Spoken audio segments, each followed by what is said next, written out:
David Haye is one of the most divisive characters in British boxing. The two-division world champion was one of the most exciting and explosive fighters of the last 20 years. He cleared out the cruiserweight division, becoming the lineal and unified champion, and picked up the WBA belt at heavyweight. However, despite the tremendous amount of success, he's often criticised for his shortcomings, especially during his time at heavyweight. So let's dive into his career and see how good was David Haye actually. Although he missed out on the Olympics, Haye had a solid amateur career, winning a silver medal at the 2001 Amateur Boxing Championships and finished his amateur career with a final record of 83 wins and 13 losses, containing plenty of knockouts. The 22-year-old Haye would finally turn professional in 2002, and he would blast through his first 10 opponents, with the only real resistance coming in his 7th fight against Lulenga Mok, a veteran Congolese fighter who managed to drop Haye in the second round. Mok landed a huge overhand right, which landed at the top of Haye's head, which sent him crashing to the canvas, and he was seriously hurt. If Mok had better killer instinct, we'd probably be talking about a huge upset, but instead Haye rallied back and scored a 4th round TKO. Haye would destroy his next 3 opponents and pick up his first professional title in the process, when he knocked out Tony Dowling in a round to secure the vacant English cruiserweight title. In 2004, Haye suffered his first major setback of his pro career when he took on IBO champion Carl Thompson. Carl was a 40-year-old veteran at this point in his career, being a former 2-time WBO champion, but he still had plenty to give even at this stage, and he was still very durable. Haye would look to continue his early knockout streak by swarming all over Thompson in the early rounds. However, he clearly didn't anticipate his opponent being able to handle his shots and would end up gassing himself out as a result. The veteran Thompson would begin to take over the fight, and in round 5 he would put Haye down with a right hand. Haye got back up and wasn't massively hurt, but he soon would be, as Thompson would jump on him, immediately landing big power shots, as Haye for the rest of the fight was despondent, barely throwing anything back, and was unable to avoid shots. Thompson landed a right hand which had Haye out on his feet, and followed up with 2 more right hands, with Haye's corner throwing in the towel, which saved him from being brutally knocked out. It was a reality check for Haye, who now realised he can't just expect to get an early finish every fight. In hindsight, this setback was one that massively benefited Haye's career in the long run, as he became more determined to improve as a fighter, changing various aspects of his training and overall mindset to become the best version of himself. Haye didn't struggle to come back from his loss, as he would continue getting quick finishes, which took him to a European title fight against the 6'5", hard-punching Ukrainian fighter Alexander Gurov. Haye would find his range almost instantly, taking just 45 seconds to put the Ukrainian fighter down, which he did with a fast 1-2. Gurov was unable to get back up and handed Haye his 15th knockout win and the European title.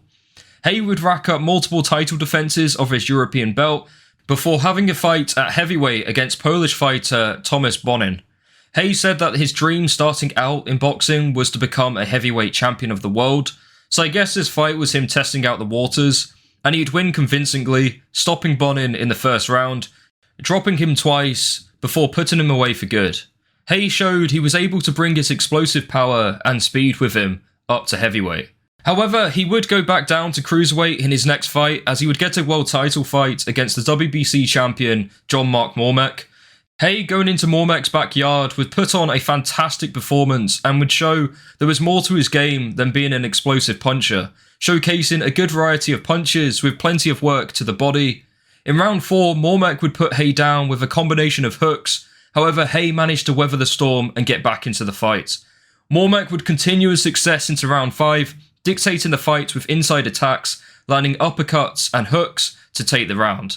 In round 6, Haye would start to take over the fight, using solid counter-punching with his jab and making Mormek miss a lot with his shots. In round 7, Haye would really put his shots together and land some solid power punches. After repeatedly landing right hands, the last shot managed to hit the side of Mormek's head, sending him crashing to the canvas, and he was later stopped by the referee. Haye had now become the WBA and WBC champion of the world, and this was really Haye at his absolute best in my opinion. And it really shows when you look at his later fights with the likes of Bellew, how much he declined, especially during his period of inactivity following the Chisora fights. Anyway, Haye would look to add another world title to his collection, going up against the big punching WBO champion Enzo Maccarinelli. Haye would look to fulfill his promise he made pre-fight, where he said he was going to make it a quick night. He would start the fight looking the more confident, asserting himself in the centre of the ring straight away. Enzo, on the other hand, looked very hesitant and nervous, clearly lacking the sharpness of Haye, as he was struggling to get any of his shots off, as Haye would dictate the round, landing some power shots and using his jab effectively. In round 2, it would all fall apart for Enzo. Haye would land 2 massive right hands early in the round, which in fairness to Enzo, he would take well, but it wouldn't last long as Haye would find that right hand once again, which hurt Enzo badly. And he would follow up with a rapid combination with a right hand that finally put the Welshman down for good. Haye would now have 3 world titles in his collection. Unfortunately, he didn't have the IBF belt, which was held at the time by Steve Cunningham. So yeah, he was actually never undisputed at cruiserweight, despite many people labelling him as such. When doing the research for this video, I've seen news articles in the UK call him that. So yeah, I don't know, maybe it's because Haye goes around calling himself the undisputed cruiserweight champion. However, he was recognised as the very best the division had to offer at this time. But instead of looking to try get that final belt and become undisputed, Haye would move up to heavyweight permanently, as he would get a world title fight against Russian giant Nikolai Valuev for his WBA belt. And this was quite a light touch, to say the least. Now, when people talk about weak champions over the history of the division, many people of sort of recent time will talk about the likes of Charles Martin, maybe Bermain Stavern, but Valuev, for me, is worse than both of them. For a man who is 7 foot tall, he fights exactly as you'd expect. Slow, clumsy, and lacks technique. So he's perfect for someone like Haye, who is the complete opposite. Haye would circle around Valuev all night with a stick and move style, not allowing the Russian to set, and avoiding any big shots. Valuev would land plenty of jabs, but due to the speed of Haye, he was unable to really land any power shots. He would try hunt Haye down in the back end of the fight, but would be countered by right hands, and in the final round, Haye landed a combination which made Valuev do a dance as his legs were all over the place. He would follow up with shots, but wasn't able to get Valuev out of there, and for the remainder of the round, he would stay elusive while Valuev would plod along, fighting one-dimensionally with his jab being used as his sole weapon. After 12 rounds, Haye would win by majority decision. It was a very lackluster display from Haye, but he got the job done and was now a 2-division world champion. Haye would make his first defence of his WBA title against 38-year-old former 2-time champion John Ruiz. The fight was a return of the explosive and exciting Haye that was absent in the Valuev fight. In only 30 seconds, he managed to put Ruiz down with a fast 1-2 combination. Almost immediately after, Haye would score another knockdown, yet somehow Ruiz saw the round out and managed to make the fight more competitive in the next couple rounds, using his jab effectively to win rounds as Haye would become more patient, looking for the opportunity to start another big attack. In round 5, Haye found his opening, landing a huge right hand that put the American down for the 3rd time. In round 6, Haye would continue his success and put Ruiz down for the 4th time. And this was a real beating that Ruiz had not really experienced in his 18-year-long career. The speed and variety of Haye's punches was causing Ruiz problems all fight, and after a combination of heavy shots from Haye in round 9, the corner team of Ruiz saw enough and threw in the towel. Despite the fact that this was Ruiz at the very end of his career, the performance was still very impressive from Haye when you consider Ruiz had only been stopped once in his 54 fights over his 18-year-long career. Now we turn to a fight that many would like to erase from their memory, but probably not as much as a certain promoter, and that is the Audley Harrison fight. Harrison was coming into this fight on a decent run of form, winning a prize fighter tournament and knocking out Michael Sprott for the vacant European title. However, this fight would be a complete embarrassment for all involved. This was the first time many boxing fans saw Eddie Hearn, as he'd be tasked with promoting Harrison, and he did his job too well, making many believe Harrison had a chance. On a big pay-per-view show, Harrison would be absolutely obliterated. Haye was spot on with his prediction before the fight, saying it would be as one-sided as a gang... actually, never mind. But the fight was indeed very one-sided. In his 32 attempts, Harrison only landed a single punch in one of the most timid performances I've ever seen. The first 2 rounds were quiet, with very low output from both men. However, in round 3, that would all change, as Haye would close the range and begin to unleash on Harrison, landing multiple power shots. Meanwhile, Harrison was providing zero resistance, not throwing anything back, and was eventually put down. He did get back up, but it wouldn't last very long, as Haye would continue to overwhelm him with fast and powerful combinations, which saw the referee stop the fight. In 2011, Haye would get the golden ticket to go against long-reigning champion Vladimir Klitschko. The fight was a very one-sided affair. Klitschko fought to the perfect game plan. Haye was unable to get past the jab of Klitschko and cut the distance effectively. The fight really showed that Haye simply just didn't belong at heavyweight. He looked multiple weight divisions smaller than Vlad, and that size disadvantage played a massive factor in Haye struggling in this fight. After 12 rounds, Vladimir would win by unanimous decision. After the fight, Haye protested that he was injured in the fight with a broken toe, but let's be honest, injury or not, Haye lost because Vladimir adapted to his style and also outmanned him due to his massive size advantage.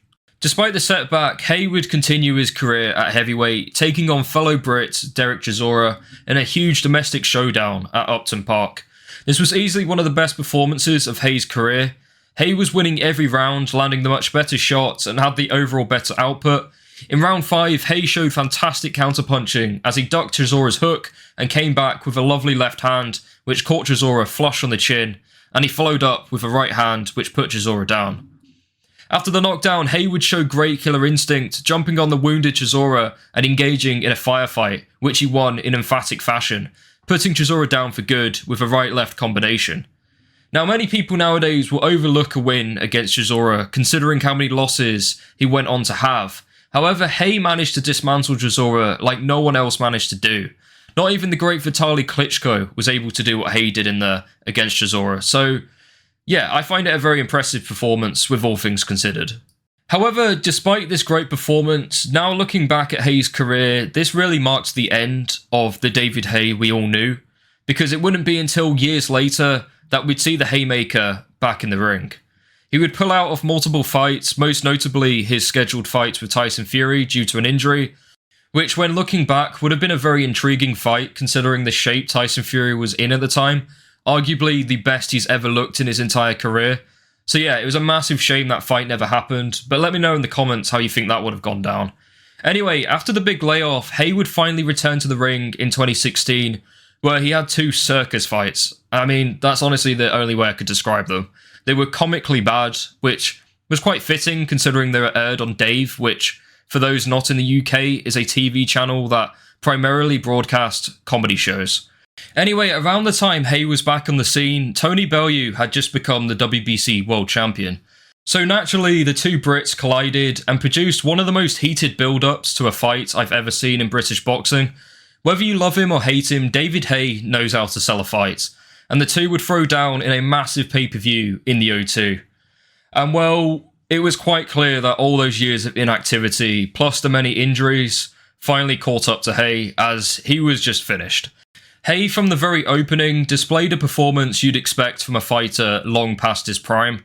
His speed, that he was once renowned for, was long gone, and his timing of his shots were all over the place. He was extremely reckless throughout the fight.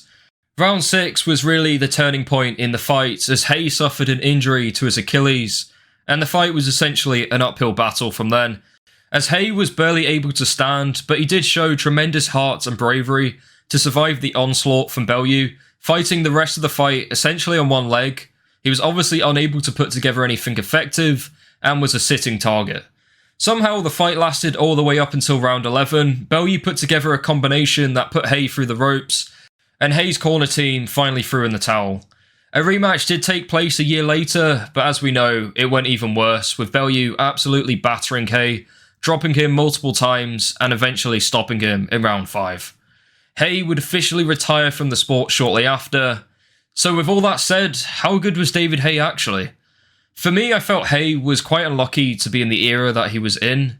When Haye was going through the cruiserweight division, the talent pool was very limited, and that's not to say he didn't have solid opponents like Mormek, for example, but it was lacking a lot of quality. He also won a belt at heavyweight against a very weak champion in a time very much like the cruiserweight division, where the talent pool was very limited, and it didn't really pick up until the end of Haye's career when the likes of Wilder, Fury and AJ became more prominent. And that's my main criticism that I have with Haye, is just his resume in general. That's why I can't consider him with the likes of Holyfield and Usyk as one of the best cruiserweights of all time. I think if he ditched the idea of becoming a heavyweight champion and stayed at cruiserweight, added some more defenses and beat more contenders, then possibly I'd have him up there. But despite his weak resume, Haye was an unbelievable talent and one of the most exciting fighters of recent memory. You can hate him or love him, but he was good for the sport and good for the revival of British boxing. The majority of his fights were exciting, with his explosive style making for some very entertaining nights over the years, and his polarizing villain-type personality was just engaging to me. To wrap things up, his top 3 wins of his career, in my opinion, are Mormek, Enzo Maccarinelli, and Chisora. So where do you place him in the all-time greats at cruiserweight, and also the all-time great fighters from the UK?